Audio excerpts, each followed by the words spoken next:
अस्सलाम वालेकुम दोस्तों, मैं हूं रिजवान और आप देख रहे हैं अपना यूट्यूब चैनल BNI TV।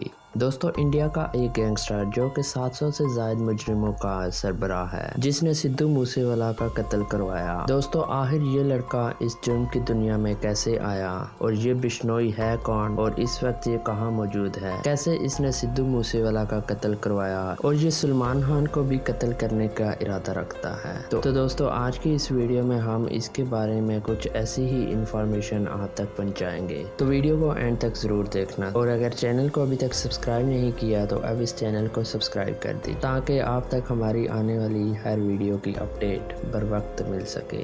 तो चलो दोस्तों, शुरू करते हैं आज की ये वीडियो। दोस्तों, लॉरेंस बिश्नोई के अंडर 700 से ज़ायद क्रिमिनल्स काम करते हैं, जो कि इसके एक इशारे पे कुछ भी कर सकते हैं। ये उस गैंग का सरबराह है। दोस्तों, इस वक्त बिश्नोई जेल में है, जिस पर अनगिनत कत्ल और पत्ताखोरी के केसेस हैं। इसने 2018 में सलमान खान को कत्ल करने का प्लान बनाया था और खुलेआम पुलिस की मौजूदगी में इसने कहा था कि हम सलमान खान को जोधपुर में मारेंगे। जब हम करेंगे तो पता लग ही जाएगा। सलमान खान का करेंगे, मारेंगे यहीं जोधपुर में मारेंगे, तो पता लग जाएगा इनको। अभी तो मैंने कुछ किया ही नहीं, बिना मतलब के इन्वॉल्व कर रहे हैं। उसके बाद ये सिद्धू मूसेवाला का भयानक कत्ल करने के बाद वापस सुर्खियों में आया। दोस्तों, लॉरेंस बिश्नोई 12 फरवरी 1993 को पैदा हुआ और इसके फादर 5 साल तक हरियाणा पुलिस में कांस्टेबल भी रहे। बिश्नोई जब 17 साल का था तो इसने चंडीगढ़ कॉलेज ज्वाइन कर लिया था और ये अपना पहला साल वहाँ पूरा नहीं कर सका, क्योंकि ये फाइनल के एग्जाम में चीटिंग करते हुए पकड़ा गया था। और फिर इसने आंसर शीट पकड़ी और फर्स्ट फ्लोर की खिड़की से छलांग लगा ली। उसके बाद फिर इसने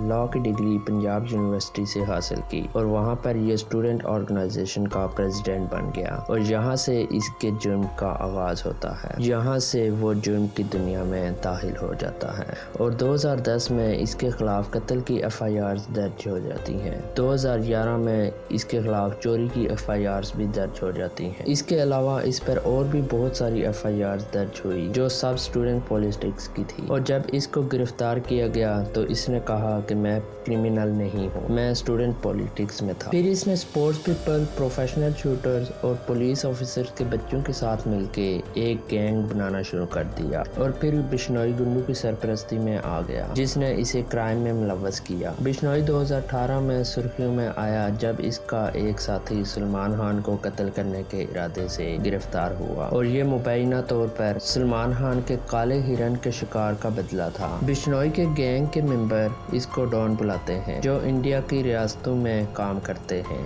जैसे पंजाब, हरियाणा, राजस्थान और यहाँ तक कि ये इंटरनेशनल भी काम करते हैं। बिश्नोई गैंग शराब माफिया और पंजाबी सिंगरों से बत्ता लिया करता था और आज भी वो पंजाबी सिंगर्स और शराब माफिया से बत्ता लेता है। बिश्नोई अपने आप को सोशल मीडिया पे गुंडा नहीं कहता, वो क्रिमिनल नहीं कहता, वो कहता है कि मैं एक बहुत बड़ा हुब्बे वतन हूँ। दोस्तों, ये अभी जेल में है और इसने सेल फोन की मदद से अपना नेटवर्क अभी भी एक्टिव रखा है, जिसकी मदद से इसने सिंगर मूसेवाला का मर्डर करवाया और इसकी जिम्मेदारी बिश्नोई ग्रुप ने खुद ली है। गोल्डी ब्राड, जो कि बिश्नोई गैंग का एक मेंबर है, उसने फेसबुक पे पोस्ट करके कहा कि मूसेवाला का कत्ल हमने किया है। तो दोस्तों, ये थी बिश्नोई की स्टोरी। आपको ये स्टोरी सुन के कैसा लगा हमें कमेंट करके बताएं। वीडियो अच्छी लगी हो तो इस वीडियो को एक लाइक कर दें और साथ इस चैनल को सब्सक्राइब करना ना भूलिएगा। आज के लिए इतना ही, मिलते हैं अगली वीडियो में। तब तक के लिए मुझे इजाज़त दीजिए। अल्लाह हाफिज़।